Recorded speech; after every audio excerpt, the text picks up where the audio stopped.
Hi everyone, I'm Taylor. I'm sorry for the bed part. I'm on bed rest from my OBGYN. But I'm going to talk about the reproductive system, what it is, and the most common types of diseases in both men and women. Um, we all have a general idea of what the reproductive system is and why we have it.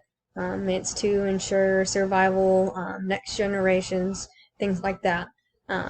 The male obviously produces sperm while a woman produces an egg. In order to make a child, the sperm has to fertilize an egg.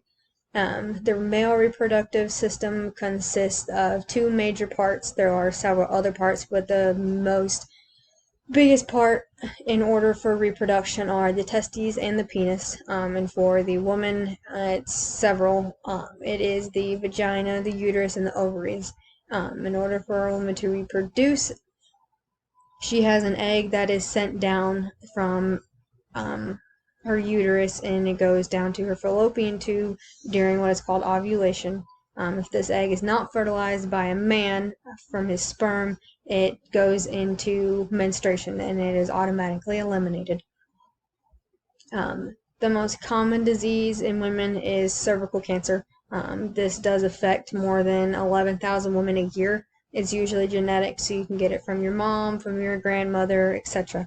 It's usually common in pap smears, which is how you find it mostly, which is why they recommend you to get one when you hit the age of 20, 21, depending on your doctor. And then every 6 months when you get to the age of when you can have children, which is anywhere between 21 and 25. It can affect the reproductive system by spreading to other parts, making you infertile if you have to go through chemotherapy, if it spreads to your ovaries or your vagina or the liver. So it causes infertility if you have to have any of those removed, or if it spreads to those, which is called metastasizing. Like most cancers, surgery or chemo are really the only options to fix it.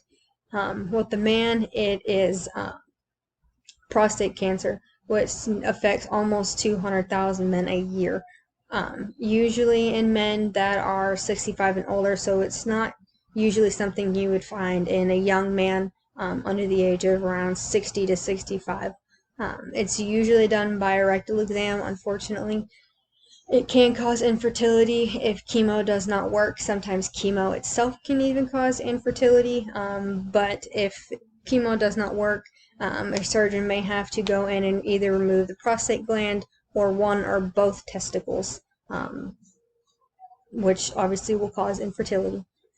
And that's the end of mine. If you guys have any questions, feel free to ask. Thank you.